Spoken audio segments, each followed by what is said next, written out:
অনেকগুলো ইস্যু রয়েছে বীরভূমে, অত্যন্ত গুরুত্বপূর্ণ এই বীরভূমে তার বক্তব্য ভোকাল টনিক। তার কারণ লোকসভা ভোটে এই জেলার 2টি আসনে জয় পেয়েছে তৃণমূল। কোর কমিটিকে দিয়ে এবার জেলার যেহেতু যাবতীয় সাংগঠনিক কাজ পরিচালনা হচ্ছে, তারই মাঝে বারবার আমরা দেখতে পাচ্ছি নির্বাচনের আগে অনুব্রত কেষ্ট অনুগামীদের মধ্যে গোষ্ঠী সংঘর্ষ, গোষ্ঠী দ্বন্দ্ব।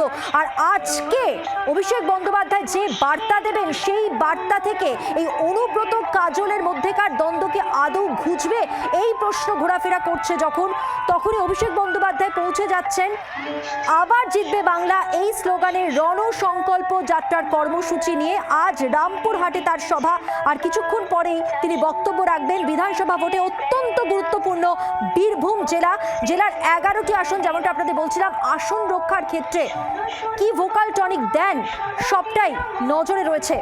কথা বলবো, বিস্তারিত জানবো। আমাদের সঙ্গে রয়েছেন আমাদের বীরভূমের প্রতিনিধি প্রসেনজিৎ মালাকার। প্রসেনজিৎ, আমি যেমনটা বলছিলাম, অত্যন্ত গুরুত্বপূর্ণ জেলা, নির্বাচনের পরিপ্রেক্ষিতে এই বীরভূম, গোষ্ঠীদ্বন্দ্ব ঘুচবে কিনা, ভোকাল টনিক কি দেবেন অভিষেক বন্দ্যোপাধ্যায়, পাশাপাশি যে কর্মসূচিগুলো তার রয়েছে, এসআইআর নিয়ে তার বক্তব্য, সব দিকেই তো আমাদের নজর রয়েছে। এই মুহূর্তে অভিষেক বন্দ্যোপাধ্যায় কোথায় রয়েছেন, কখন তিনি বক্তব্য রাখবেন, কি জানতে পারছো? তিনি ইতিমধ্যেই বীরভূমের মাটিতে পা রেখেছেন, হেলিকপ্টার থেকে নেমেছেন, সেখান থেকে তিনি সভাস্থলের উদ্দেশ্যে যাচ্ছেন, এমনটাই আমরা এই মুহূর্তে জানতে পারছি। কিছুক্ষণের মধ্যেই তিনি সেখানে প্রবেশ করবেন। এবং তুমি যেমনটা বলছিলে যে রাজনৈতিকভাবে অভিষেক বন্দ্যোপাধ্যায় এই বীরভূম জেলা সফর বেশ কিছু দিক থেকে যথেষ্ট গুরুত্বপূর্ণ।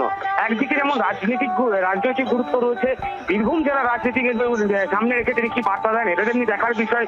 তার পাশাপাশি যে রাজ্য জুড়ে ইস্যু, অর্থাৎ এসআইআর ইস্যু, সেই ইস্যুতে তুমি জানো যে তিনি সোনালী বিবির সঙ্গে দেখা করবেন, এমনটাই এখনো পর্যন্ত জানা যাচ্ছে। ফলে সেখানে দাঁড়িয়ে তিনি কি বার্তা দেন এসআইআর নিয়ে, সেটাও যেমন দেখার বিষয়। তার পাশাপাশি আবারও জিতবে বাংলা, যে বার্তাকে সামনে রেখে তিনি প্রচার শুরু করেছেন, সেই বার্তাতে তিনি মঞ্চে দাঁড়িয়ে কি বক্তব্য দেন সেটাও অবশ্যই দেখার। তৃণমূলের সমল নেতৃত্ব, সকল জেলা নেতৃত্ব যারা রয়েছেন, তারা ইতিমধ্যেই মঞ্চে উপস্থিত রয়েছেন, তারা মঞ্চ ইতিমধ্যেই পরিচালনা করছেন। তার কারণ তুমি জানো যে কিছুটা হলেও সময় দেরি হয়েছে আজকে অভিষেক ব্যানার্জি পৌঁছাতে, কিন্তু তিনি পৌঁছেই তার প্রথম কর্মসূচি যেটা ছিল যে তারাপীঠ মন্দিরে পুজো দেবেন এবং তারপরে সেখান থেকে তিনি বেরিয়ে যাবেন সভাস্থলের দিকে।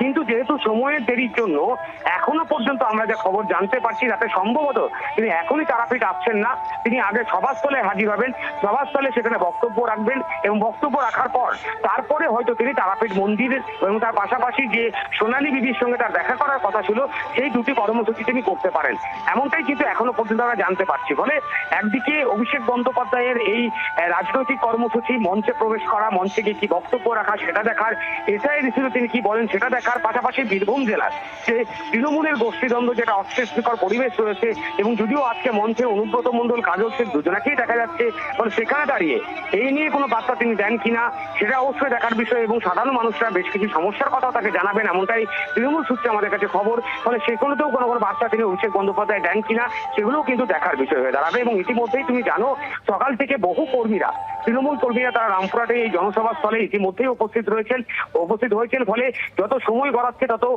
সময় অতিক্রান্ত হয়ে যেতে পারে, এই যে আশঙ্কা, সেই আশঙ্কা থেকেই কিন্তু অভিষেক বন্দ্যোপাধ্যায়ের এই দুটি যে কর্মসূচি, তারাপীঠ মন্দিরে পুজো দেওয়া এবং সোনালী বিবির সঙ্গে দেখা করা, এই দুটি কর্মসূচি হয়তো তিনি পরে করবেন জনসভার পরে, এমনটাই কিন্তু আমরা তৃণমূল সূত্রে এই মুহূর্তে জানতে পারছি।